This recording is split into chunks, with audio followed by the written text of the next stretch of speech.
Comienza La Gran Esperanza.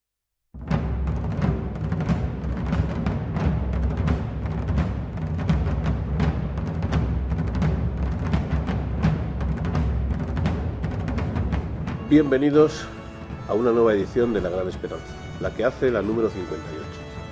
Como ven, hoy no está con nosotros Carlos Chinchilla, nuestro conductor habitual, y ello es porque nos encontramos fuera de nuestro estudio habitual, el de la Hermandad de la Vieja Guardia, que amablemente nos cede sus instalaciones habitualmente, y nos encontramos también fuera de nuestra ciudad habitual. Estamos en Barcelona, y en concreto en la mítica librería Europa, porque hoy dedicaremos el programa a hablar de libertad y de derecho. Pero antes, hoy es 2 de abril, para aquellos que nos escuchan en diferido y que saben que tienen nuestros programas colgados en las diversas páginas de internet y por lo tanto deben tener una fecha de referencia. Antes, como diría Carlos Chinchilla, escuchemos la editorial de este programa. El editorial de La Gran Esperanza. Hoy no va a ser necesario que iniciemos este editorial haciendo una mención especial a las situaciones procesales de Pedro Varela, Juan Antonio Llopart, Óscar Panadero, Ramón Bau y Carlos García Soler. Hoy no va a ser necesario que reivindiquemos antes de empezar la libertad para el primero y el archivo de las causas contra el resto. No es que se haya modificado sustancialmente la situación, aunque algo de eso también habrá, sino que hoy, desde este reducto de resistencia que es la librería Europa, todo el programa, y no únicamente los primeros minutos, estarán dedicados a algo tan importante, tan sencillo de entender y tan difícil de mantener cuando se es consecuente con uno mismo, como es la libertad, el derecho y también a todas sus formas de manipulación y perversión en función de quién pretenda ejercerlos. Sé que resultará reiterativo que lea a continuación 2 artículos esenciales, que deben darse por sabidos, que todo el mundo los comparte, pero la prisión es mucho más reiterativa que yo con los textos legales, y se sufre cada minuto del día mientras dura. Y por otro lado, no parecen entender lo mismo que los demás, los jueces y tribunales que juzgaron a Pedro Varela, o aquellos otros que aun cuando saben que las conductas de los libreros no son delictivas, abogan e instan para que sean modificados los códigos penales cuanto antes, a fin de poder condenarlos inmediatamente. Y es que saben del tesón, de la tozudez, de la firmeza en las convicciones de los libreros, saben de su lucha titánica durante años, pese a los secuestros, a las agresiones consentidas o no impedidas, a los cierres, a las destrucciones de material, a la persecución y a la prisión. Saben que ayer, hoy y mañana seguirán abogando por el derecho a pensar libremente, a cuestionarse las verdades oficiales, a investigar, a disentir, a comunicar las discrepancias o discutir las interpretaciones al uso, a interpretar los textos originales del pensamiento, a ponerlos a disposición del público, a poder decir que es mentira lo que es mentira y que es verdad lo que es verdad, por razones empíricas, comprobadas, porque el dato es el dato, le guste o le deje de gustar a quien quiera que se pronuncie al respecto. Pero también por el derecho a opinar, aunque las opiniones expresadas no concluyan del mismo modo que prevé el pensamiento único. Esta librería distribuye libros que son considerados como nacionalsocialistas, junto a otros que no lo son. Textos nacionalsindicalistas junto a otros culturales, artísticos o filosóficos. Textos de hombres que estaban ya muertos en muchos casos, cuando Hitler invadió Polonia, y otros de autores que siguen vivos. No es importante. De hecho, es intrascendente, porque lo que se defiende aquí no es una ideología concreta, sino una causa suprema, la de la libertad.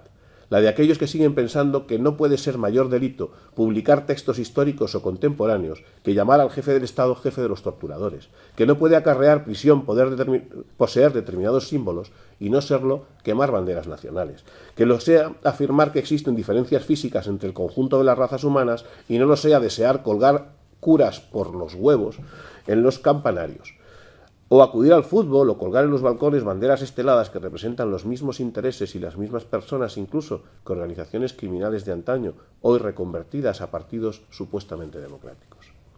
Que sea delito cuestionar la historia oficial, la calificación de buenos y malos al uso, y no lo sea el órgano de expresión de ETA recientemente liberado e indemnizado.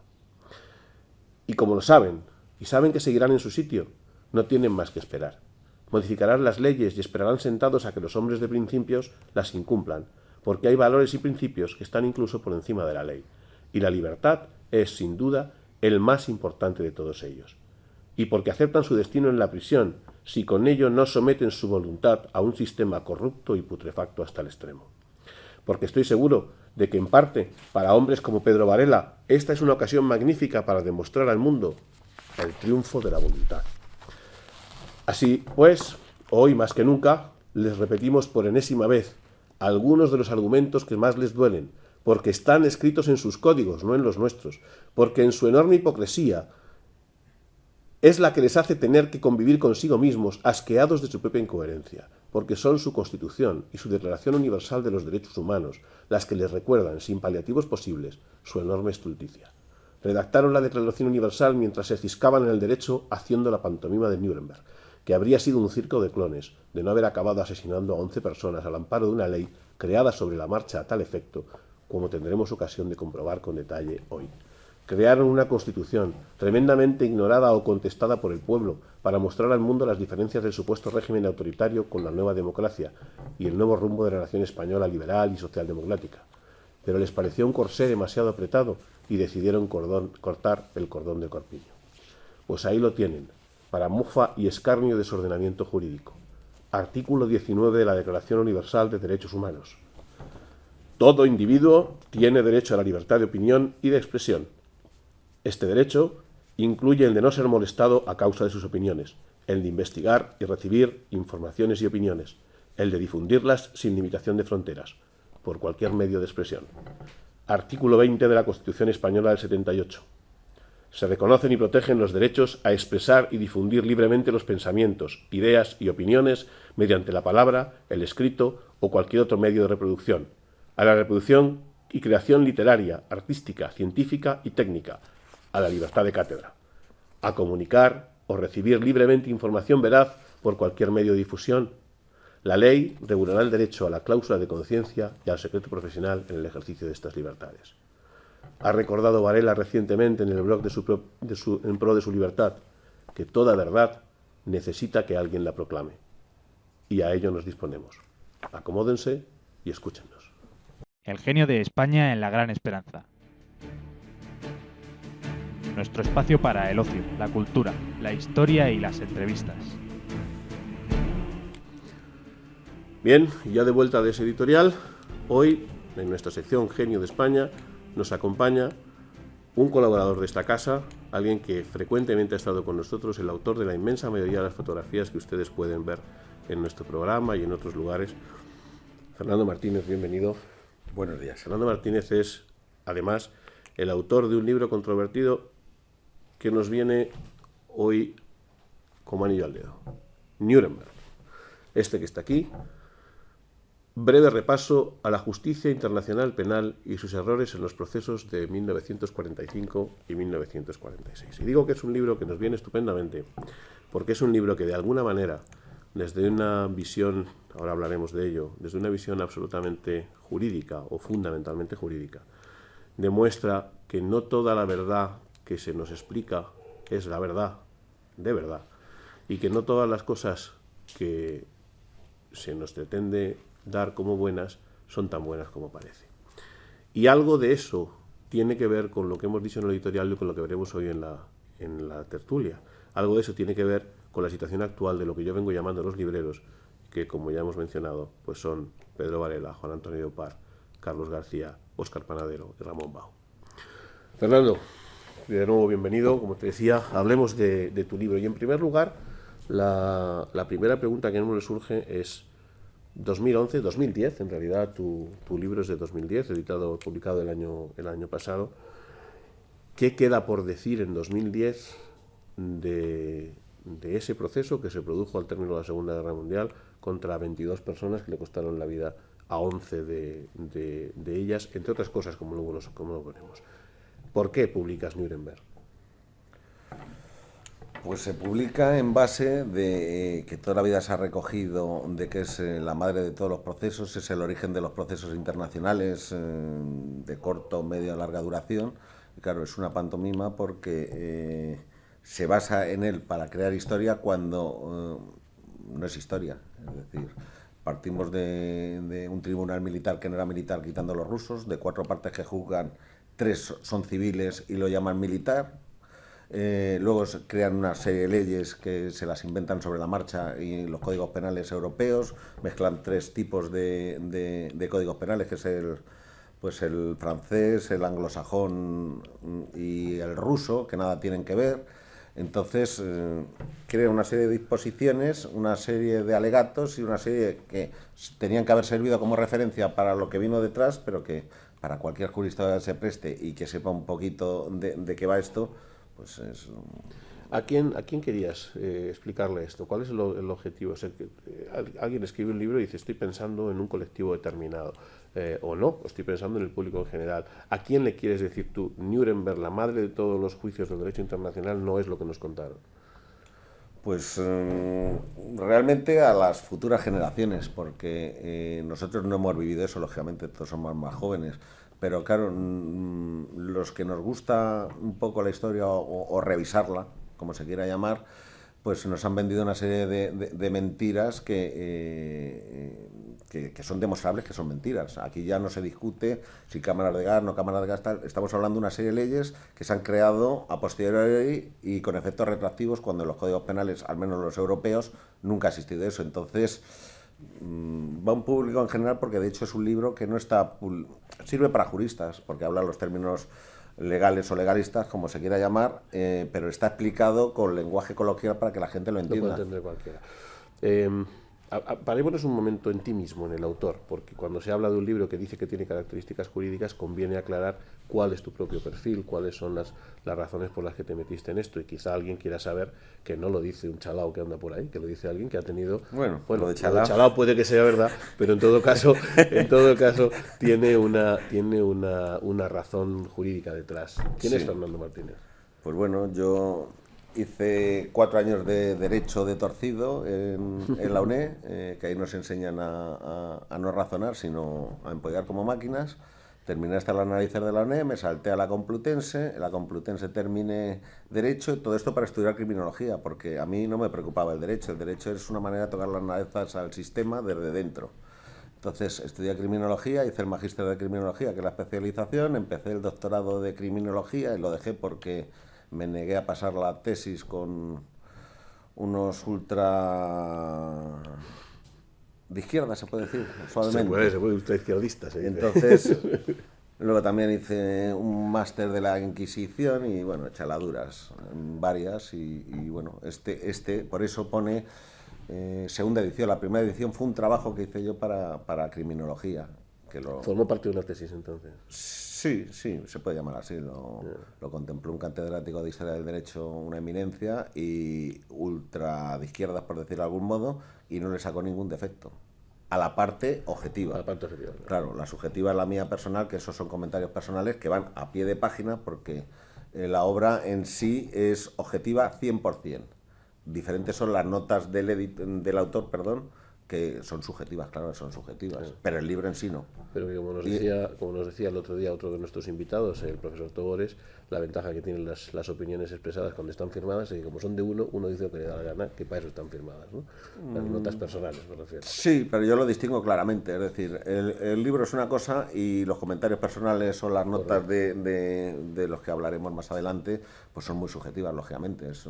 Pero no es un libro subjetivo, es un libro que puede servir de cabecera independientemente de los pies de página. ¿Que tiene una documentación, una bibliografía que has investigado? Sí, bastante extensa. ¿En qué has...? Pues lamentablemente la Facultad de Derecho han puesto todas las pegas del mundo. Tanto en el doctorado de Derecho Penal como Historia del Derecho no querían saber nada de nada. Entonces tuve que investigar por la biblioteca de la Facultad de Criminología, que es pequeña pero es bastante más avanzada que la de Derecho, y hablamos de las dos facultades. Luego tuve que tirar de los republicanos en el exilio, que eran muy malos, por decir, hablando, que Luis Jiménez da Súa y otra serie de elementos subversivos en el exilio en Argentina, pero que son de los pocos que han escrito sobre el proceso de Nuremberg largo y tendido, porque lo único que se puede encontrar son 2, 3, 4 páginas en manuales hablando de historia y poco más. Luego he tirado de las fuentes americanas, lógicamente, de las fuentes inglesas, y el único, medianamente, las rusas no, porque no llego a tanto y ni te dejan verlo, pero bueno. He tirado de la fuente francesa, que es la única fiable, la del juez francés, que escribió largo y tendido, y lógicamente francés, a base de traducir y entresacar y ver qué qué de objetivo había entre todos ellos, porque claro, cada uno mete, pero las leyes son las leyes, no es lo que nos guste, es lo que hay. Y qué es lo que aplicaron o intentaron aplicar, que como hemos dicho antes, se lo inventaron sobre la marcha, entonces es una pantomima, ni es juicio, ni es proceso, ni es nada, esto no es... Prefiero ni comentar. Antes de tu trabajo hay varias introducciones Sí. Y me han llamado la atención además y unos agradecimientos que tú haces, ¿no? Sí. Me han llamado la atención, hay un trabajo muy interesante, por ejemplo, de José Luis Jerez, hay una introducción de... Hay dos personas concretas que casualmente ligan con el tema de hoy, ¿no? Que son Ramón Bau, precisamente, y Óscar Panadero. Están entre los agradecimientos. ¿Por qué específicamente? Pues vamos a ir por orden cronológico. Esto en el 2002-2003, cuando yo creé el primer trabajo, que era como un mini resumen de esto, ni había fotografías, ni había agradecimiento, ni había nada de nada, en su día se lo enseñé yo a Pedro y se lo enseñé a Ramón.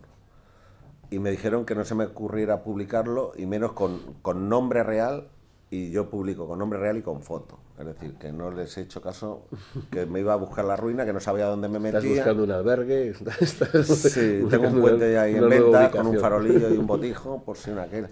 Y me dijeron que sí, que les parecía muy bien, pero que no se me ocurriese que metiera un seudónimo o algo, porque estaba loco perdido. Y loco perdido sigo. Entonces, ese es el antecedente, por decirlo de algún modo, que es el 2002, 2003, 2004. Luego, cuando ya Óscar, cuando él estaba en Cirne Castella, o Castella, o como queráis llamarlo, porque es Castilla, pero ellos dicen Castella. Entonces me dijo que por qué no, que yo sabía que tenía otro trabajo sobre Derecho Penal Nacional Socialista, cosas raras, pues que por qué no publicaba alguno. Y le dije que bueno, que lo miraría, que lo pondría al día y que más adelante le diría. Entonces Óscar realmente es el que me animó a que lo materializara ya en plan serio. Manu Quesada, lógicamente, es un amigo, es un camarada de nuestro entorno, que es mi editor, y es el que considerábamos que por empujar su mini editorial, que era de libros muy concretos, históricos o esotéricos, o como quieras llamarlo, pues podía haber intentado tocar otros resortes, pero bueno, consideramos en su día que debía ser él, pues para que tuviera algo de fondo catálogo, porque es nuevo. Luego, Jerez, José Luis, yo agradecido, claro, es un maestro de maestros de escritorio y de este entorno, pero no es mi entorno. Entonces, Manuel, editor, habló con José Luis, Óscar habló con José Luis y me hizo un prólogo bastante, bueno, muy de agradecer. Sí, sí. ¿Qué voy a decir? Que no Vamos puedo decir al... nada. Ya no, pero falta el quid de la cuestión, falta Panadero Ramón. y Ramón. Claro, no, Panadero no, Pero... Panadero está. Y Ramón, lógicamente, yo quería un prólogo de mi entorno. Y quería dos personas en concreto. O Ramón o Bochaca. Pero así de claro. Pero yo lo tenía Pues clarísimo. Si no habías conseguido la celda la primera vez, a ver si la conseguías. Sí, no, y además yo tenía claro que quería mi entorno, porque es estaba basado para mi entorno, pero es para todo el mundo, pero lógicamente me preocupa los míos, claro. Entonces, gracias a Dios y gracias a Manu, pues hablaron con Ramón y Ramón, pues quiso hacer. Entonces, claro, son prólogos que no son prólogos, son 14, 15 páginas cada prólogo. Casi trabajos previos, sí. Claro, no son 2 o 3 hojitas como la gente pueda pensar. De esos trabajos, casi todos ellos coinciden en algo que cualquier observador objetivo debería coincidir también leyéndolo, pero ya estamos hablando precisamente de la razón de ser del libro, de lo que el libro está contando, ¿no?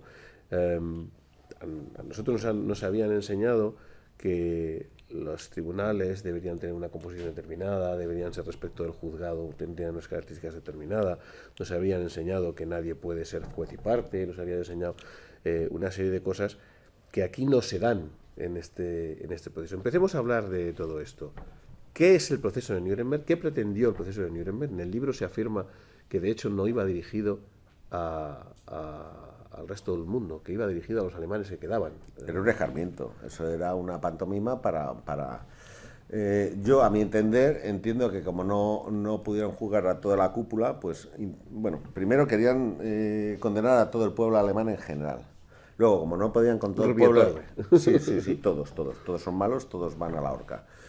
Porque además querían horca, no querían... Bueno, hay charlas en las conferencias de Londres y en la conferencia de Moscú previa, donde eso es, según decís algunos de los que intervenís en el libro, que eso es exactamente lo que se había propuesto, en la eliminación física... Sí, y además por horca. Y no hay que olvidarse que en esos tiempos regía el Código Militar, y el Código Militar obliga a ser fusilado, no a ser ahorcado. Ahorcado era para los ladrones y para la gente de muy bajo nivel, y aquí se les ahorcó, no se les ha fusilado a nadie.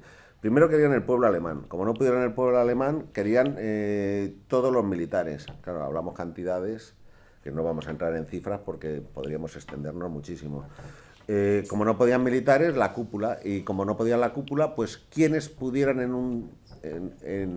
un tiempo ser un cuarto Reich, si se llegara a crear. Digamos que su solución final pasaba por ir acotando el marco a los que se iban a cargar. No, es que les obligaron a acotar, porque claro, ¿cómo van a juzgar 2.000, 3.000 o 2 millones de afiliados que tenía el Partido Nacional Socialista? No. Claro, porque querían todas las organizaciones paralelas al Partido Nacional Socialista, las SS, las SA, lo que quedara y tal. Y claro, había 2 millones de afiliados. ¿Cómo van a juzgar a 2 millones de afiliados? Entonces, a los dirigentes, pero es que también se les iba. Si había 2.000 o 3.000 dirigentes, ¿cómo van a jugar a 2.000 dirigentes? Entonces empezaban a acotar, y luego a los que podía ser, pues el de la banca, el de prensa, el ideólogo, el arquitecto, tal. ¿Por qué? Porque son, entre comillas, los posibles sucesores si alguna vez se hubiera levantado un cuarto Reich.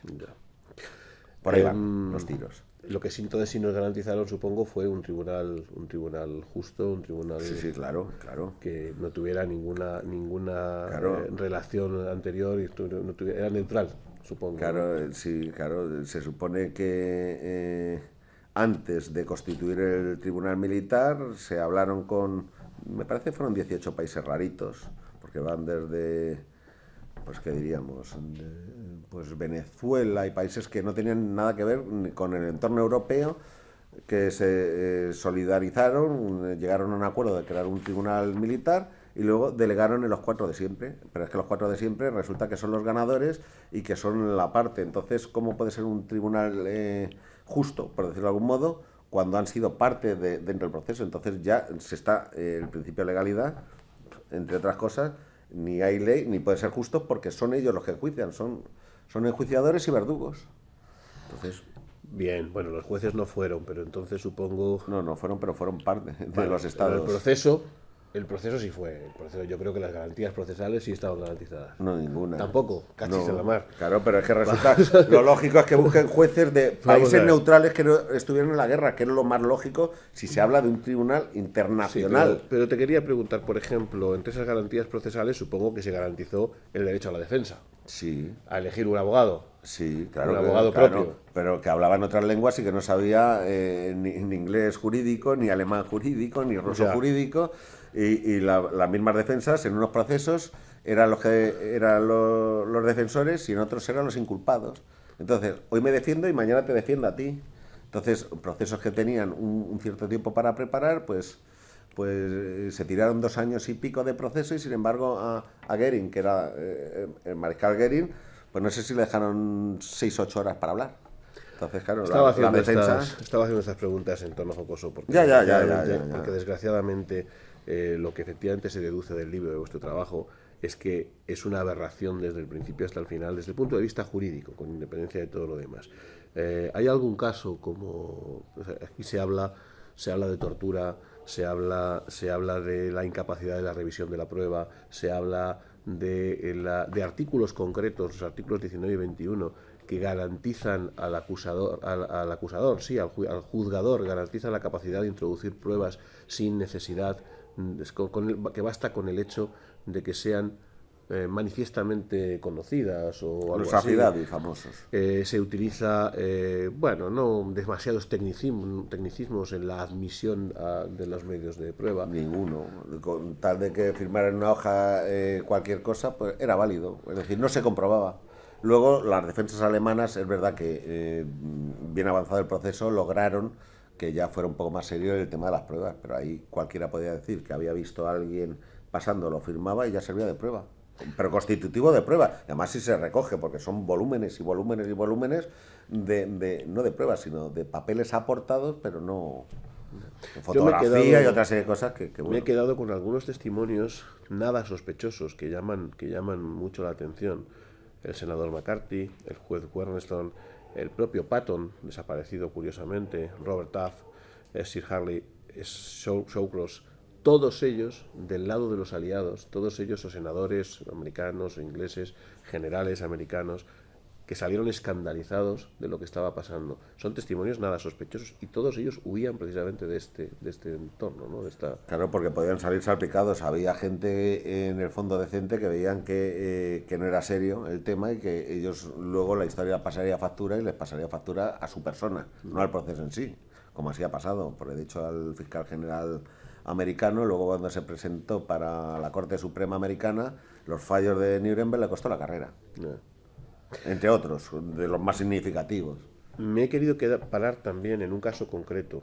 Uno de los prologuistas afirma que uno de los ejecutados, Streicher, lo fue, entre otras cosas, por publicar una revista, en español El Atacante. De Stumer, sí. Una revista, y me ha traído a la memoria el ejemplo, porque me sonaba a esto que estamos debatiendo en estos días, ¿no? El Atacante es una revista legal en Estados Unidos. Es una revista que incluso en nuestros días se sigue editando. Sin embargo, fue considerada ilegal en aquel momento y eso le costó también, entre otras cosas, como digo, la muerte a Streicher. Hay cierto paralelismo en eso y la quema de libros, la selección de libros que pueden estar en la Biblioteca de Londres pero no pueden estar en una librería comercial, entre la decisión de eliminar nuevamente libros respecto de esos mismos ejemplares en las universidades de filosofía o de historia del derecho. O dicho de otro modo, estamos en un proceso en el que no solo se vaya a encerrar libreros o se vaya a eliminar sus libros, sino que nos puedan llegar a tener juzgando con uno de estos tribunales independientes por el hecho de pensar como nos dé la gana. Sí, bueno, es que hay que ver estos tiempos de entonces y los tiempos actuales. Hoy en día al sistema lo que le da miedo es la cultura. Entonces, como están acostumbrados a tratar con masas y con borregos, pues no interesa la cultura. Entonces, ¿qué peligro tienen nuestros 4 camaradas y Pedro el quinto? Pues que les gusta la cultura. Y eso al sistema no le gusta lo más mínimo, porque mientras haya una cultura, la gente sabe y piensa. Y lo que el sistema no quiere es que pienses. Quieren borregos. No, gustarle no les debía de gustar mucho, porque este Streicher del que acabo de hablar está acreditado y ha sido reflejado en varios testimonios y en varios trabajos, que para obtener, digamos, un testimonio válido, pues utilizaron un sistema bastante peculiar, como orinarle en la boca, como darle estacazos hasta reventarlo. Sí, unas cuantas palizas le dieron. Cuantas palizas, que también forma parte, supongo, de las garantías procesales de todo esto. No, bueno, y faltan más, de que les tenía la luz puesta para que no pudieran dormir, les interrogaban a las 3 o las 4 de la mañana, no les daban de comer dietas bajas en vitaminas para que no tuvieran defensas naturales, la famosa gotita de agua. Alguien podría pensar también que Nuremberg fue, digamos, porque yo llego a la conclusión y dices, vamos a ver, de acuerdo, es la ley del vencedor sobre el vencido, es digamos la... Muy justo, por cierto. Sí, bueno, es... Y muy equitativo. La derrota constituye el crimen, dice en algún momento el libro. De acuerdo, aceptado. Lo que pasa es que eso, en la mayoría de los sitios, se llama represión, lo aceptas y ya está. Y dices, mira, es que yo, como soy el vendedor, he reprimido por estas razones a los vencidos. Pero no lo tratas de vender y no lo tratas de adornar con una capa jurídica como si estuvieras efectivamente impartiendo justicia. Y quiero señalar que Nuremberg, que se lleva por delante a 11 de los 22... 21.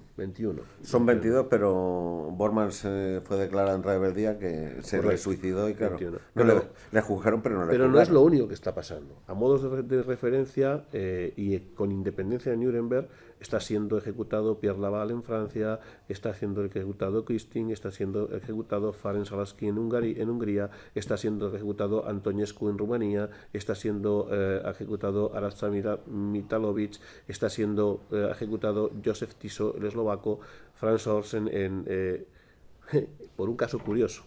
Ferenc Orsos está siendo ejecutado por haber firmado el informe Katyn.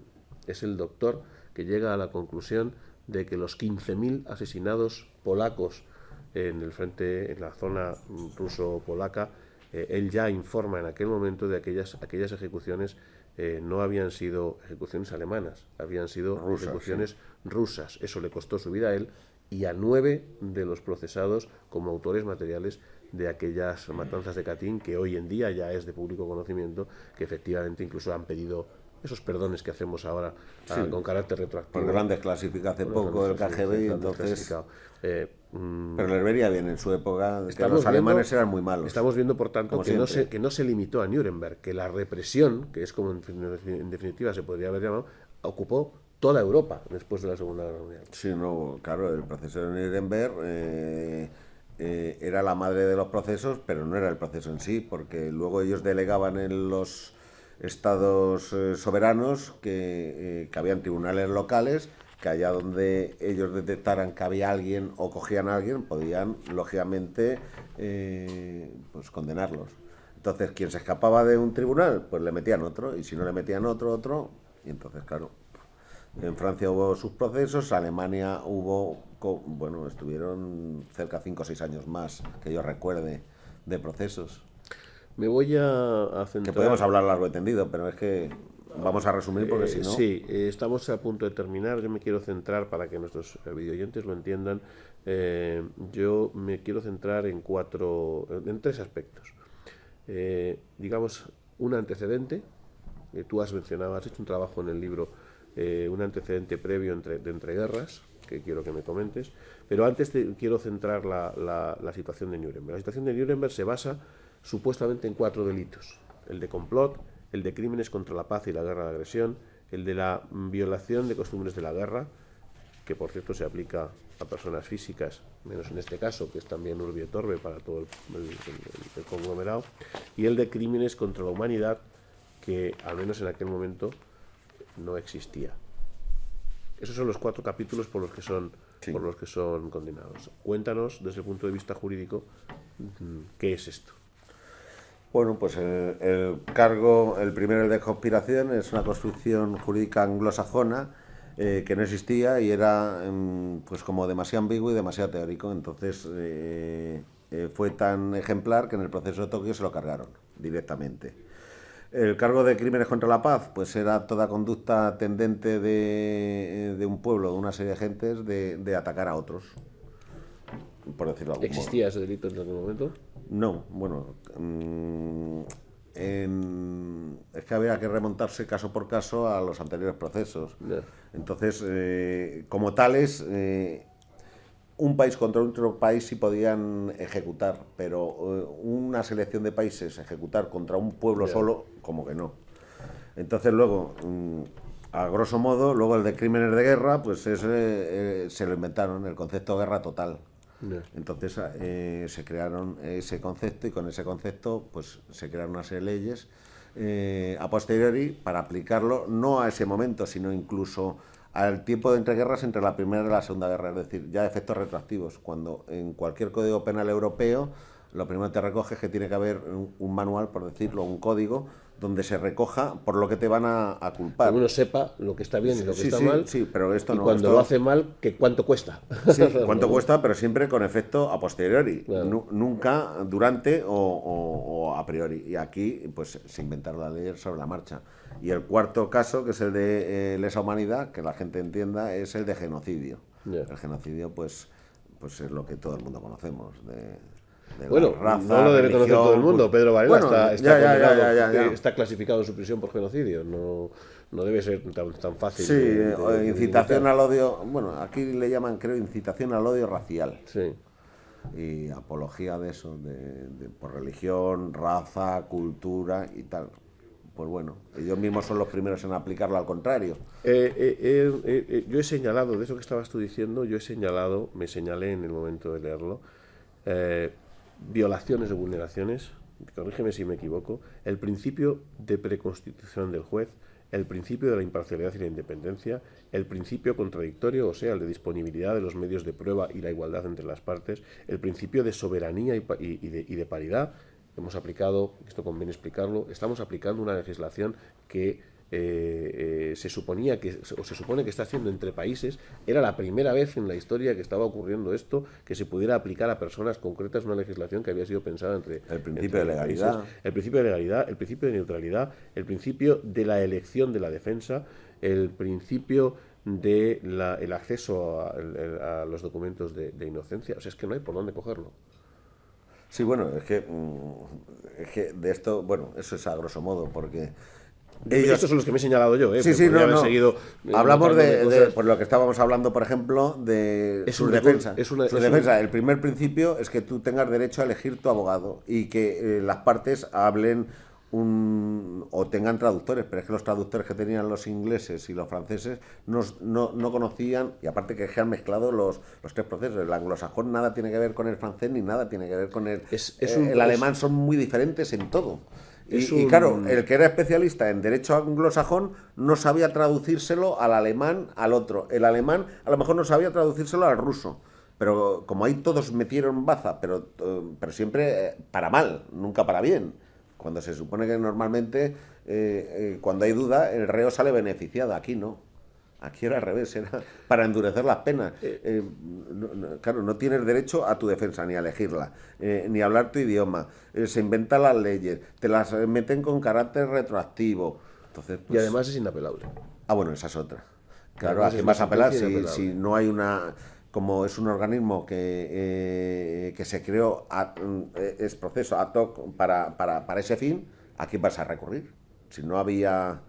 En la ONU y todo esto que hoy el Tribunal de Estrasburgo o de Derechos Humanos y tal no existía. Entonces, claro, y aparte, aunque hubieran podido apelar, si eran ellos mismos, porque si esto hubiera sido un tribunal que hubieran hecho países independientes, pues a lo mejor puede recurrir a algo, pero claro, si eran las grandes potencias, aunque hubiera recurrido, hubiera dado igual. Vamos a terminar, yo decía con eso que te preguntaba. Tú haces referencia a un antecedente previo, haces una colección de casos concretos en los que dices que todos los intentos que se ha intentado hacerla, que había habido un intento de hacer justicia internacional, pero haces un trabajo previo respecto de lo que ocurre en entreguerras en la Primera Guerra Mundial, un intento previo que no llegó a cuajar y que se supondría el antecedente de sí, pues el principio era la paz de Versalles o el Tratado de Versalles, que es pues el Tratado deshonroso que ya directamente... Es por lo que los alemanes perdieron su identidad y se llegó a la Segunda Guerra Mundial. Luego había tratados diferentes de países, a lo mejor Bélgica con Austria, con Rumanía, había un batiburrillo, bueno, eso ya es como más para el que le guste que tire de libro, pero el incipiente era el Tratado de Versalles, que fue muy deshonroso. A veces pero ahí se hablaba ahí al menos al pueblo alemán se le reconocía de militar a militar, entonces tenían su clase y su condición y su catadura moral. En Nuremberg no. En Nuremberg el ejemplo que hemos puesto, pues que fueron ahorcados, que no fueron fusilados. Entonces, ¿cómo puede degradar hasta el punto de que algunos un militar lo rehabilitaron para poderlo ahorcar antes de claro, pero es que decían que era bueno, es que son muchas cosas, que el Estado era ilegal, el partido nazi era ilegal. ¿Cómo va a ser el partido nazi ilegal cuando los jefes de otros países habían tratado con el partido nazi como de Estado a Estado? Entonces declaran ilegales lo que ellos consideran que es ilegal, cuando toda la vida habían estado tratando con ellos. Tanto unos como otros, los acuerdos, el ruso-alemán o el alemán-japonés, ahí se los saltaban como les interesaba a ellos. Pero ¿cómo puede, por ejemplo, un militar americano degradar a un militar alemán? Solo te puede degradar un oficial de tu propio ejército, no de otro. Y ahí te arrancaban los galones, bueno, es que...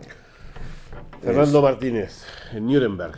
Breve repaso a la justicia internacional penal y sus errores en los procesos de 1945 y 1946. Invito a nuestros videoyentes Me gustaría decir, como hemos dicho en otras ocasiones, que pueden adquirir este libro en cualquier librería, que podrían acceder a ella, a estos textos en cualquier otro lugar, pero no.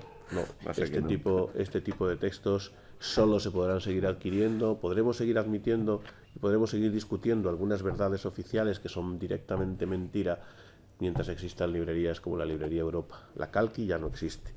Y mientras existan editoriales como Editoriales Nueva República o como la editorial que edita este libro, que es la editorial Camzo, y eso es un trabajo de todos. Eso es un trabajo que no tiene que ver con la ideología, que no tiene que ver con los planteamientos de cada uno de nosotros. Es un problema que tiene que ver con el derecho a opinar, con el derecho a pensar libremente, con el derecho en sí mismo a la libertad. Muchas gracias, Fernando, por habernos A vosotros por invitarme. Tertulia política en la Gran Esperanza.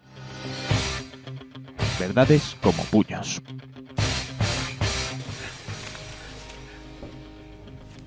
Bueno, pues estamos de vuelta para nuestro Genio de España en nuestro tiempo de tertulia.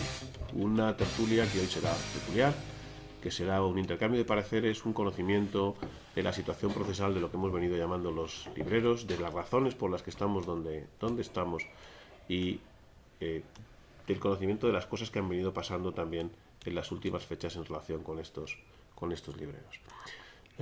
Nos acompañan hoy, junto a nuestro invitado de la primera parte, a Fernando Martínez, con el que hemos tenido la entrevista hace unos minutos, nos acompañan hoy algunos de esos libreros, y nos acompaña hoy también el abogado de Pedro Varela. Quiero darles la bienvenida a todos: Juan Antonio Llopar,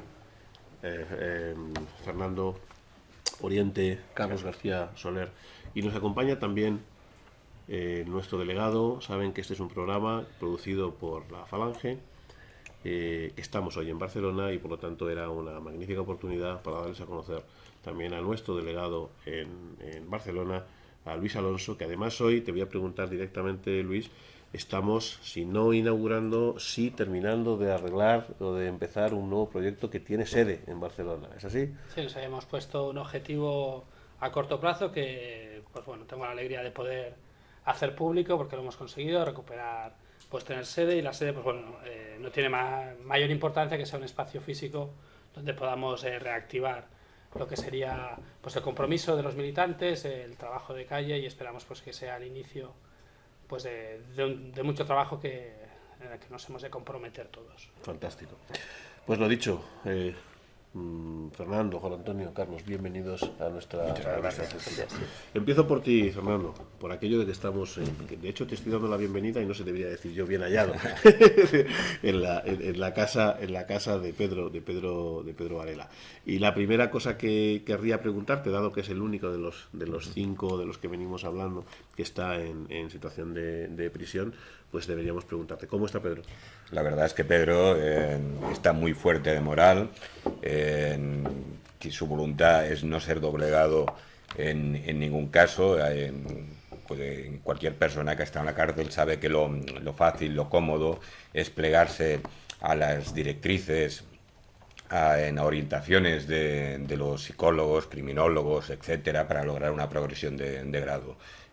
Si ello pasa por arrepentirse de lo que ha hecho, de abjurar de sus ideas, Pedro no está dispuesto a ello y por lo tanto no lo va a hacer. La Fiscalía, recordemos que en Cataluña, como muestra la persecución que hay, ideológica que hay una fiscalía específica contra los delitos de la xenofobia y de la extrema derecha, o atribuibles a la extrema derecha, dirigida por el fiscal Aguilar, ya ha manifestado inmediatamente el ingreso en prisión el 13 de diciembre del 2010, que es la voluntad de la Fiscalía que cumpla hasta el último día de la condena de 15 meses que le ha venido impuesta. Y asimismo está promoviendo actualmente, en estos mismos momentos, se está instruyendo en Barcelona otra causa contra Pedro, que es voluntad, hay intención de que salga antes de que quede puesto en libertad. Porque lo que quieren de una u otra forma es cerrar este establecimiento y que Pedro o deje su actividad y sus ideas ideológicas, o por lo menos las haga fuera de Cataluña. Y esto es así, no hay vuelta de hoja. Vuelvo contigo después, déjame introducir, Juan Antonio, Carlos. La razón por la que Juan Antonio es el editor de Nueva República, ya lo hemos dicho, y es importante señalar que en la mayoría de todos estos casos lo que se está juzgando no tiene siquiera que ver con lo que dicen cada uno de ellos. Bien sean libreros, bien sean editores, más allá de algún pequeño texto, de alguna introducción o de algún prólogo, la inmensa mayoría de las cosas que están juzgando son las opiniones de otros. ¿Es así? Sí, básicamente es así. Lo que se ha hecho en este proceso, que le llamaron Operación Rage, era coger una serie de libros, sacar fuera de contexto frases, y esas frases son las que están enjuiciadas, ¿no? Habría que decir que no se persigue al que escribe, sino al que distribuye. Por eso antes en la entrevista con Fernando quería decirlo, que él puede escribir perfectamente su libro, que no le va a pasarle nada, al menos de entrada, y el problema lo tengo yo como distribuidor y editor de ese libro, no es el autor. Pongo el ejemplo de José Jerez Riesco, por poner un ejemplo, en el prólogo de un libro de León de Grell sobre la Segunda Guerra Mundial, la campaña de Rusia, el libro no tiene nada, pero el prólogo sí. Tenía una frase que han considerado que era delictiva. Por esa frase de ese prólogo, el libro fue requisado, y es uno de los motivos por los cuales yo estoy procesado. Si me permitís, y añadiendo algo más en este sentido, en el proceso de Pedro Varela, la sentencia y tanto la Fiscalía como los jueces han insistido mucho de que en España no hay libros prohibidos. Y de hecho en la sentencia estrictamente no se señala o se indica o se dice en ningún caso de que los 17 libros por los que ha sido condenado estén prohibidos en España. Lo que se está diciendo es que la distribución, la venta de estos libros por parte del señor de Pedro Varela, en tanto en cuanto se está enjuiciando la voluntad supuestamente oculta que en esos actos de distribución de esos libros, es lo que es delito. O sea, con lo cual es mucho más grave. En la sentencia reconoce que algunos de esos títulos se están vendiendo libremente en otras librerías, que incluso el Corte Inglés vende algunos de los títulos que han sido objetos de condena. La sentencia no ordena que se retiren esos libros o que se quiten de la distribución, sino sencillamente ordena que se destruyan los libros que se han intervenido al señor Pedro Varela, y se condena al señor Pedro Varela por esos libros. Sí, de hecho, si me permites... Sí, es una tertulia, libremente. Un inciso sobre eso, de dos libros que están en el sumario de Ediciones de la República. Uno es un libro de Quevedo, que yo compré en Valencia, en las librerías París-Valencia, con la factura correspondiente, y a mí me enjuician por ese libro, pero no donde lo he comprado, cuando tengo el comprobante donde yo he comprado ese libro. Y el otro libro es un libro de Norberto Ceresole, coeditado con otra editorial, con Al-Ándalus de Madrid, y a mí por ese libro me enjuician y a la otra editorial no, siendo una coedición. Porque entonces el enjuiciamiento, según estoy entendiendo, es Pedro Varela, Juan Antonio Par. Eso es exactamente lo que se está enjuiciando. No depende de si escribes o distribuyes o editas. Depende de lo que hagas en cada caso. ¿Estoy entendiendo? Yo lo entiendo así. ¿Tú qué escribes, Carlos? Pues ¿O qué editas? ¿O qué has hecho? Yo nada. A mí se me ha castigado por unas ideas, simplemente. Porque yo a mí se me mete en el asunto del Círculo de Estudios Indoeuropeos, en el que yo simplemente era un simple socio, ni más ni menos. Tampoco la sentencia dice lo contrario. Y por castigar ideológicamente me han sacado unos cargos que son alucinantes. Por ejemplo, en lo que es la acusación, lo mío se resume en 10 líneas, que creo que tú lo has visto, en 10 líneas, y no dice nada en concreto. O sea, simplemente se me castiga por una cosa increíble, que me dicen que pertenecía a una cosa que se llamaba la orden, una cosa que es una orden esotérica, cuando yo, es bien sabido en todo el mundillo nuestro que soy católico. Pero es que no solamente eso, sino que la policía mismo dicen que se me interviene muchas revistas ultracatólicas. Pero perdóname una cosa, que ser miembro de una orden esotérica es delito, que a lo mejor me he perdido pues yo. Sí, pues dicen que por esa supuesta pertenencia a la orden, que no he pertenecido nunca, no existe ningún documento, nada que me vincule con ella. Me castigan a 1 año de cárcel por asociación ilícita. Luego, otro año de cárcel por apología del genocidio, y otro año de cárcel por incitación al odio racial, basándose en 3 artículos que me pillan, uno de ellos que habla de la isla del Perejil, otro sobre el valor etimológico de la palabra honor, que no habla nada de política, y otro, bueno, que sí que hace loanzas a los regímenes fascistas que habían en Europa en los años 30. Pero vamos, poca cosa más, o sea, no nombro nada metiéndome con ninguna raza ni con nada. Pues por simplemente esto, el fiscal me pedía 5 años y medio, me caen 3 en la audiencia de Barcelona. Ahora el fiscal en Madrid dice, por lo visto, que apología del genocidio e incitación al odio racial es castigar por lo mismo 2 veces, o sea que me quitaría 1 año. Ahora propone que sean 2. La respuesta pues la haremos en breve. No sé cuál será. ¿Cuál es la situación procesal actual? Porque ha habido novedades. Ayer ha sido, antes de ayer, el miércoles ha habido una vista en Madrid, un juicio de casación, es decir, una revisión general de todo el proceso por razones de origen, ¿no? Bueno, yo quisiera decir un par de cosas. Adelante. Una cosa es Ediciones Nueva República. O sea, aquí lo que se ha hecho, o lo que se hizo aquí en Cataluña, fue unir 2 procesos diferentes en uno. Es decir, primero hay una operación policial donde se me detiene a mí y se incautan los libros de Ediciones Nueva República, y al mismo tiempo se incautan los libros de la librería Calqui y se detiene el propietario de la librería Calqui. Lo que dice la policía es que la librería Calqui y Ediciones Nueva República es lo mismo. Luego se demuestra, evidentemente, que no es lo mismo, que una cosa es Calqui y otra cosa es Ediciones Nueva República. A continuación, al cabo de unos meses, con las investigaciones de lo encontrado en la librería Calqui, o en algunos en su ordenador, detienen a Carlos y a Ramón como miembros del Círculo de Estudios Indoeuropeos en Barcelona. Y la excusa de esa detención es porque se encuentran una serie de documentos sobre una cosa que se llama la orden. Pero que Ediciones de la República no tiene nada que ver ni con el CEI ni con esa cosa que se llama la orden. Pero la causa es la misma. Pero nos pone, exactamente, con lo cual eso hace que en la prensa, siempre que se hace referencia al caso Calqui o al caso CEI, siempre aparece Ediciones de la República en algo que no tiene que ver. O sea, nos podemos encontrar un titular donde ponga querían el exterminio de las mujeres, querían el exterminio de los homosexuales, y ahí meten Ediciones de la República cuando no tiene nada que ver con todo eso, aunque tampoco es cierto lo que dice la prensa en ese caso. Porque al menos yo no he visto ningún documento ni de CEI que diga esas cosas. Entonces, es importante para mí aclarar de que Ediciones de la República es una cosa, es la editorial. Pero sobre todo es verdad. ¿Vale? Es importante y es verdad. Que sí que hay luego Óscar como editor, como librero, pero ni Ramón ni Carlos se les puede achacar lo de librero ni lo de editor, aunque puedan colaborar en ediciones de libros, en un caso puntual, o escribir, lo que sea, ¿no? Entonces, luego hay otro punto que es interesante, y es que la policía, en la entrevista que se le hace para la televisión, en el caso de Nueva República, dice una cosa muy concreta. Dice, las estanterías de la editorial han quedado prácticamente vacías, por lo tanto la editorial se puede considerar ya muerta. Es decir, lo que buscaban no era otra cosa que acabar con una editorial que estaba en ese momento con un auge editor, entre comillas, bastante considerable. Políticamente incómoda. Lo mismo que ocurre, como decía muy bien Fernando, lo que se quiere es el cierre de la Librería Europa, porque es algo molesto. Les molesta que haya algo que es un símbolo en este momento de lo que es la cultura, de lo que es la edición de libros y la venta de libros. Lo que quieren es cerrarlo a toda costa, como querían cerrar a toda costa Ediciones Nueva República.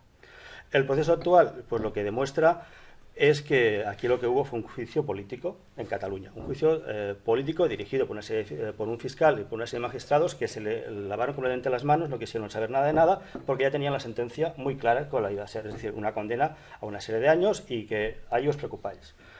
El hecho sea cuando llega al Tribunal Supremo, que ya es otra cosa, ya de entrada ya te quitan un delito. Y luego veremos cómo acaba la historia. Eso significa que ¿por qué en el Tribunal Supremo te quitan un delito de 3? En el caso de ellos, o uno de 2 en mi caso. ¿Cómo se puede decir, como ha dicho la fiscal, cuando se nos quita propone que se nos quite ese delito, de que la edición de Nueva República o los libros que se editaban no hacen ningún tipo de apología de regímenes racistas, ni incitan al odio, etcétera, etcétera, pero en cambio mantenga la de apología del genocidio? Me gustaría saber en qué página de los libros editados por la edición de Nueva República hay una apología del genocidio, porque evidentemente no la hay en ninguna. Entonces, ¿cómo está ahora mismo? Esperando que los magistrados del Tribunal Supremo, si fueran dignos, en mi caso, considero, me devolverían todos los libros que se me han quitado por valor de 60.000 euros de coste. Evidentemente no tenía ningún cargo para nada, y me gustaría que hubiera algún tipo de reparación por todo el daño moral y material que se ha hecho a Ediciones de la República. Eso, por mi parte. Son tus aspiraciones. No, bueno, eso sería lo justo. Sería lo justo. Evidentemente no lo van a hacer, porque si lo hicieran se le echaría encima el Bandarra, se le echaría encima a toda esta gente, ¿no? Entonces eso es normal, la opinión pública sería muy fuerte y aunque, por ejemplo, Antonio Gala, que sí que tuvo el valor, a pesar de la distancia de lo que puede tener con nosotros, tuvo el valor de escribir un pequeño artículo en su columna del Mundo diciendo que evidentemente esto no era para nada justo, evidentemente todo el resto se iba a tirar encima del Tribunal Supremo si hiciera lo que yo creo que debería hacer. ¿Tus libros han sido destruidos? No, están hasta que no haya la sentencia definitiva no pueden ser destruidos. Los de Pedro sí, han sido... No, hay una orden un auto que ordena en ejecución de sentencia la destrucción de 17 títulos y otro material, ha incluido un busto de Hitler de los años 30 firmado por un escultor de cierto renombre en su día, o sea que en cualquier caso es una obra artística. Actualmente hay planteado un incidente de nulidad de actuaciones. Estoy convencido de que acabarán siendo destruidos.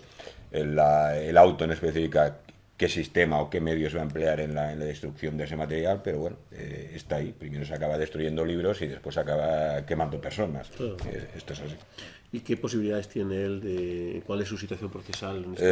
Actualmente tenemos, como te he comentado, planteado un incidente de nulidad de actuaciones respecto a la falta de suspensión de ejecución de la pena y la no concesión del tercer grado de forma directa. Tengamos en cuenta que los primeros condena que hubo expresamente en este procedimiento se dice que no es computable. Estamos hablando de una pena de 15 meses, por lo tanto 1 año y 3 meses, 15 meses, por lo tanto inferior a los 2 años, y que podría ser perfectamente dejada en suspenso, toda vez que es inferior a 2 años. El tribunal no lo ha entendido así y ha ordenado primero su búsqueda y captura y después su ingreso en prisión. Tenemos interpuesto también un recurso ante el juez de vigilancia penitenciaria número 2 respecto a su grado penitenciario, solicitando que se le aplique directamente y de ingreso el tercer grado. Y en última instancia, cuando llegue el momento procesal oportuno, acudiremos y es nuestra intención llevar este tema a Estrasburgo. Y además hay una tercera causa abierta.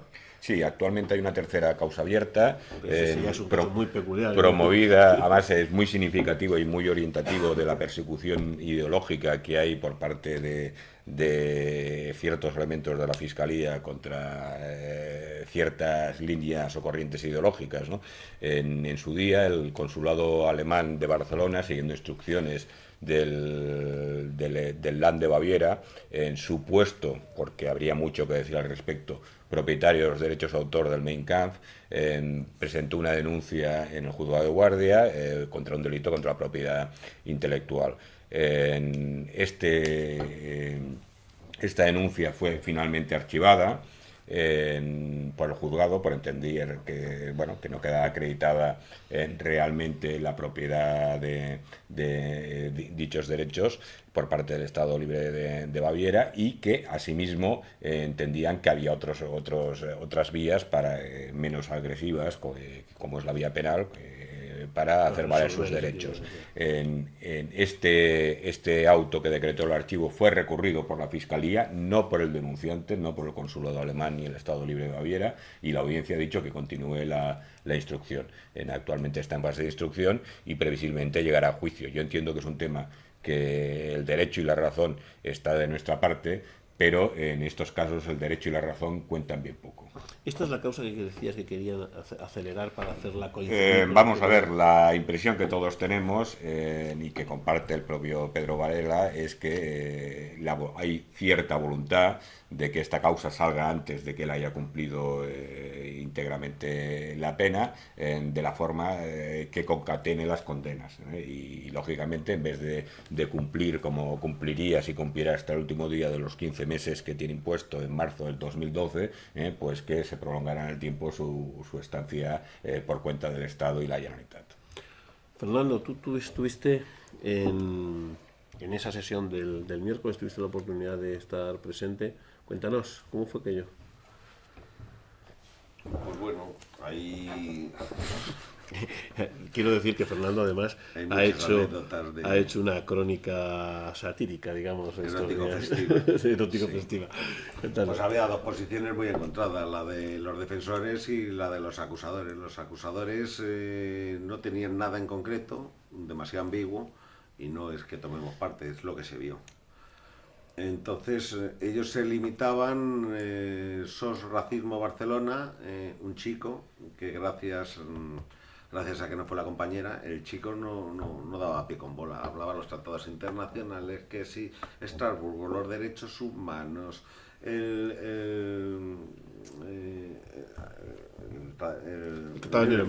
juicio de Nuremberg, y el magistrado, bueno, el magistrado jefe de la sala, que eran cuatro jueces, pues le mandó callar 2 veces. Incluso se le fue la olla, decía que la sentencia recogía lo entresacado de los libros, le llamó al orden, le dijo que no, que la sentencia, el magistrado le dijo que no, que la sentencia no recogía eso. El otro recondujo la calificación y dijo, bueno, en los informes preliminares de los Mossos de Escuadra sí figuran los 100 libros y tal, se acogía, saltaba de un artículo a otro, cambiaba las páginas, se perdía, se quedaba clavado, y bueno, de hecho, después de la intervención de este elemento, el juez mandó una recesión porque estaba hasta las narices de este señor y paró el juicio por los aros.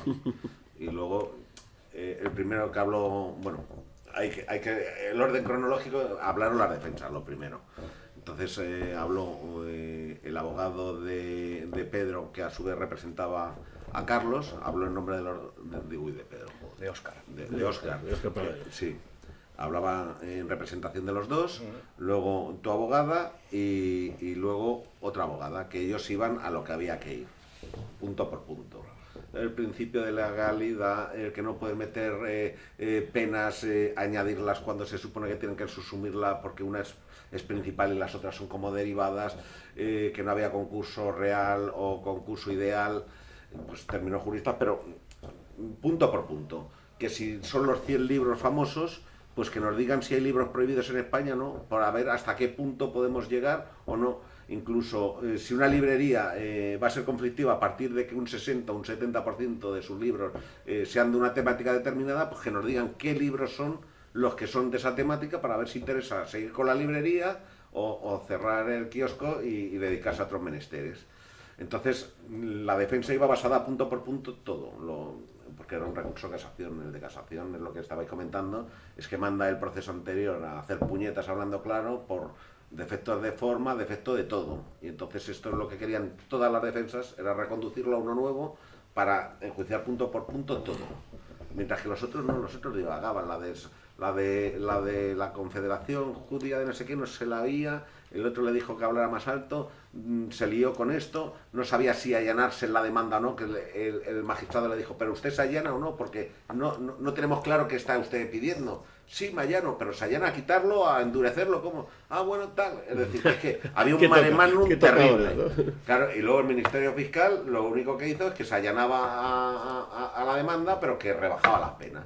Sí. Y entonces la intervención de ellos fue, pues, sobre todo el de SOS Racismo Barcelona, ese más vale se dedica a otra cosa. La rebaja de las penas entiendo que viene en función, o por lo que yo he entendido, corregidme si me equivoco, viene en función de una reconsideración de uno de los tipos delictivos. Ya teníamos una sentencia del Constitucional que decía que el negacionismo en sí mismo no era, negar el holocausto en sí mismo no era un delito, lo cual dejaba cojas muchas cosas. Pero en esta ocasión lo que yo he entendido es que además se quita un tipo, se reconoce que no existe un determinado tipo delictivo, y además, pero no obstante se insta al legislador a que se dé mucha prisa para modificarlo para que pueda ser un tipo delictivo. Bueno, aquí vamos a ver, en nuestro juicio, la reducción que plantea el fiscal la plantea en el sentido de que considera que ya se ve que se ha dado en algún caso que lo que es la apología del genocidio y la incitación al odio racial es castigar a una persona por lo mismo. Es como decir, te castigo por ladrón y te castigo por chorizo, ¿no? Porque vamos a ver, si tú estás incitando al odio racial, pues estás haciendo en cierta manera una apología de un genocidio, ¿no? Porque estás incitando un odio racial contra un determinado colectivo. Y consideran que sí, que llevaba razón en los planteamientos de nuestra defensa y que nos estaban castigando verdaderamente 2 veces por el mismo delito. Entonces, pues quitan la de incitación al odio racial, pero mantienen la de apología del genocidio. Hay una cuestión un ejemplo. Uno de los libros que está procesado es uno de los libros que está procesado. Es José Antonio Fascista, de José Luis Jerez Riesco. Uno de los capítulos de ese libro intenta explicar, según su visión, qué opinaba la Falange del año 33 al año 36, ¿vale?, sobre el tema judío, ¿vale? Entonces coge una serie de artículos publicados en la revista Fe o en la revista Arriba y lo reproduce. En ningún momento está diciendo si está a favor o está en contra, lo reproduce. Entonces, eso, ¿desde cuándo se puede calificar como incitación a algo? Eso es sencillamente exponer lo que decía la Falange en el año 33 o en el año 35. Entonces, todos los libros están basados en eso. Todos los párrafos que cogen de todos los libros, esos 100 libros famosos, o 80 los que hayan, son frases sacadas de libros que hablan de historia, digamos, de los partidos de Falange o del nacionalsocialismo, porque además, en el caso de Nueva República, no es una editorial nacionalsocialista. Es una editorial de historia, de política y sociología, que tiene algunos libros, pocos, sobre el nacionalsocialismo, básicamente muchos más sobre Falange y sobre otras cuestiones que evidentemente no tienen nada que ver ni con la Falange ni con el nacionalsocialismo. Entonces, es ir sacando frase por frase que les parecía a los Mossos de Escuadra, que tuvieron que leer todos los libros, ¿vale?, uno por uno, y ir apuntando todas las frases que le sonaban. Es decir, salía la palabra revisionismo, apuntada, salía la palabra judío, apuntada, y daba igual que 2 capítulos antes o 2 capítulos después se condenara lo que se había dicho en esa frase. Lo que importante era esa frase. Entonces, quitan uno de los delitos porque la fiscal no ve en ninguno de esos párrafos, en ninguno de los libros, que haya una incitación. Es decir, que para que haya una incitación, yo entiendo que tiene que haber una exposición clara, ¿no? Hay que ir a estos señores y hay que pegarlos a todos porque son más gordos, son más tontos o son judíos, lo que sea, y eso no hay ningún libro que lo diga. Sí, si me permites, creo que puedo arrojar y intentaré ser muy breve.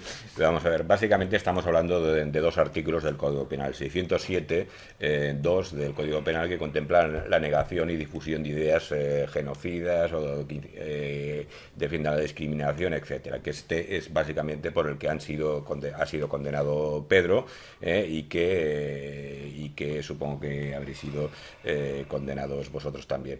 El otro artículo es el 510.1, que está hablando de incitación a la violencia, a la discriminación, etcétera.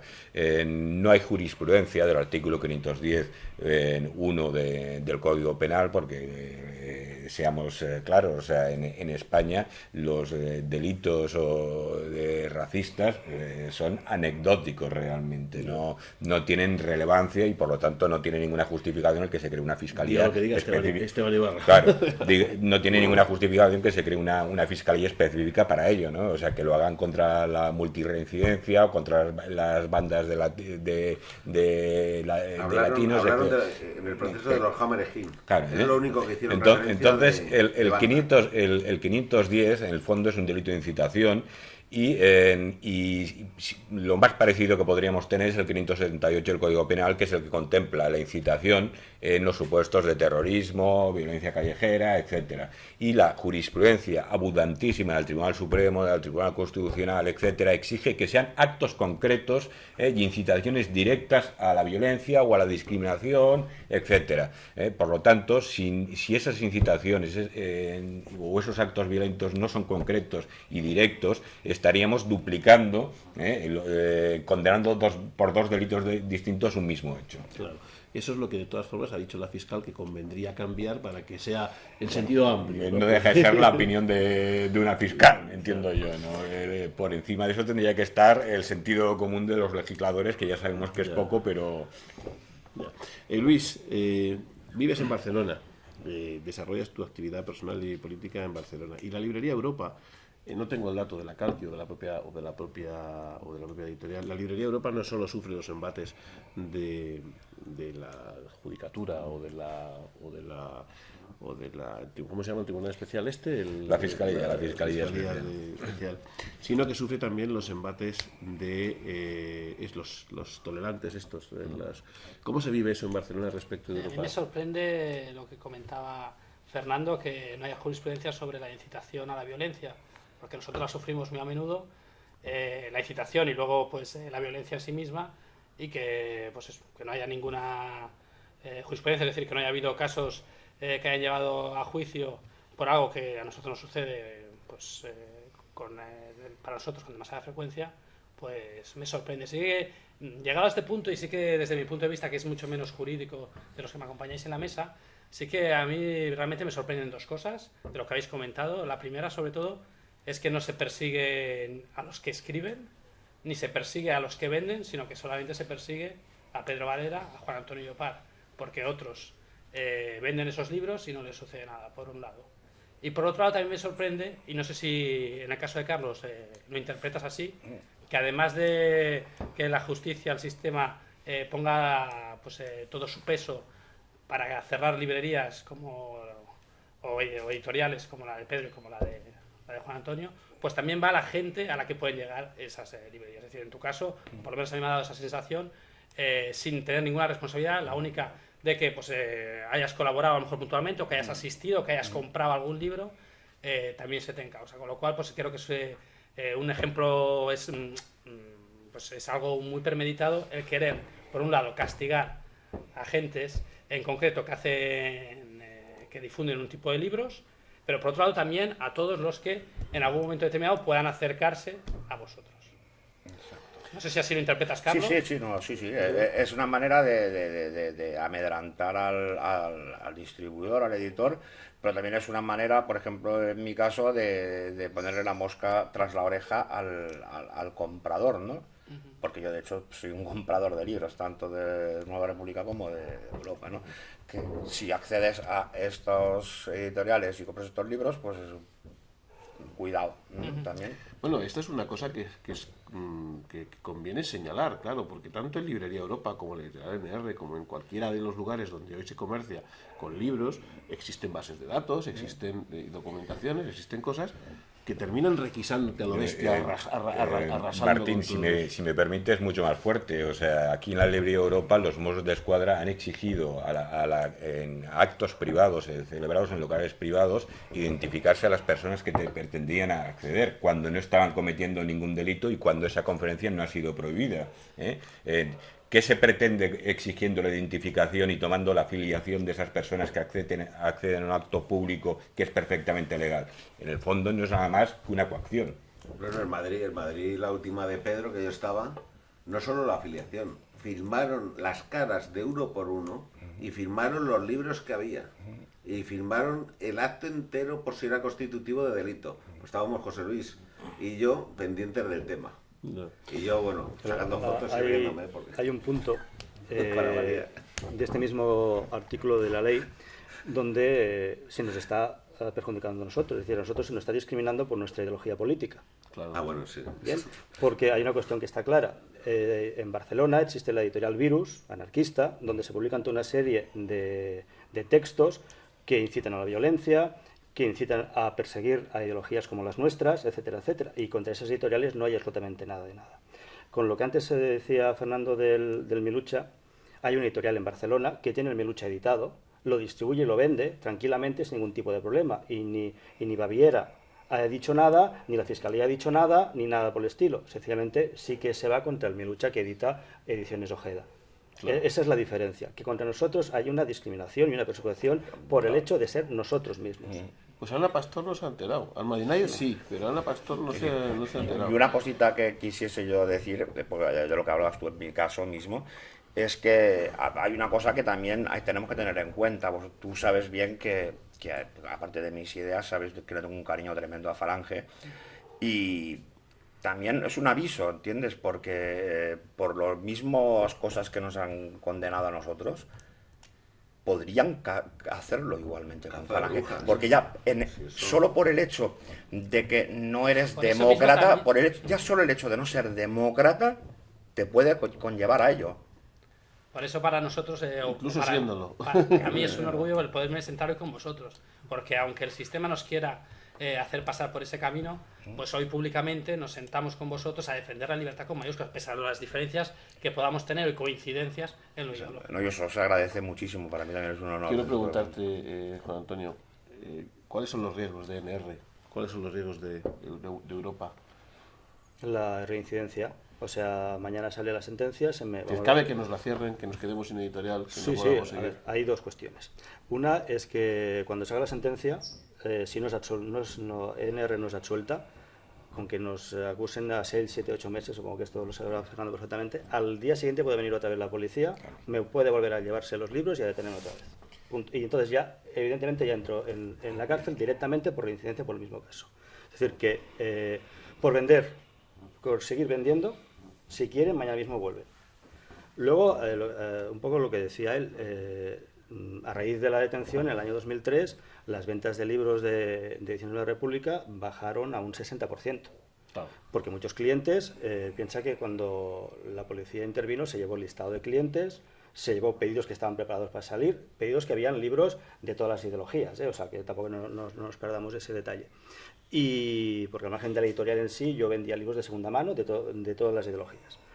Y al bajar al 60% de las ventas se tuvieron que pedir préstamos, etcétera, etcétera, para poder mantener la editorial, porque a diferencia de otras editoriales, personalmente yo sí que intento sobrevivir con la editorial, no tengo otro trabajo más que ese, ¿no?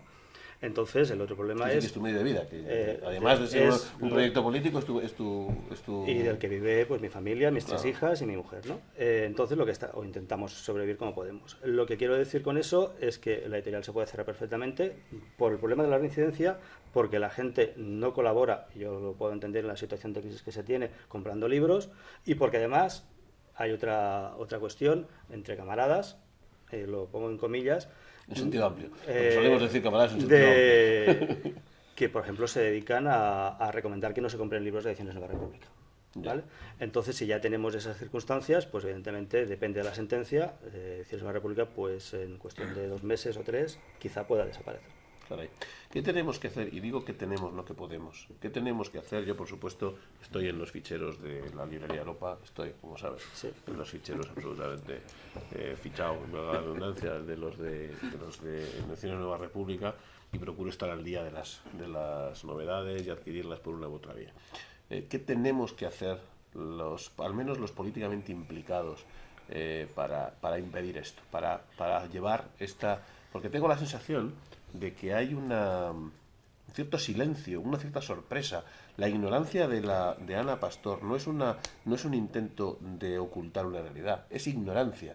Esa periodista de televisión ignora que hay unos procesos abiertos, que en España sí hay gente presa por la difusión de ideas. Claro, es que yo creo que lo primero que hay que hacer es perder el miedo. O sea, vamos a ver... la cabeza y el corazón son libres, o sea, es inadmisible que el poder nos diga cómo debemos pensar y cómo debemos sentir, y mucho menos la fiscalía o un juez. En eso siempre estará en nuestros adentros y nunca nos lo podrán controlar. Y por lo tanto lo que tenemos que hacer es perder el miedo y ser conscientes de que diga lo que diga un papel, no estamos cometiendo ningún delito. Nos podrán condenar las leyes, pero realmente cuando las leyes son injustas, nos deben merecer el respeto que en cada caso nos merezcan. Y eso es lo que tenemos que tener claro. Si queman nuestros libros, lo que tenemos que hacer es editar y comprar más libros, y punto, y darles la mayor difusión posible. Yo me he encontrado mucha gente, compañeros de profesión, abogados o intelectuales, entre comillas, que se muestran horrorizados de todo el proceso seguido contra Pedro Varela y la Librería Europa y otros procesos similares, pero no pasa de ser un comentario personal o particular. ¿Por qué? Porque hay miedo.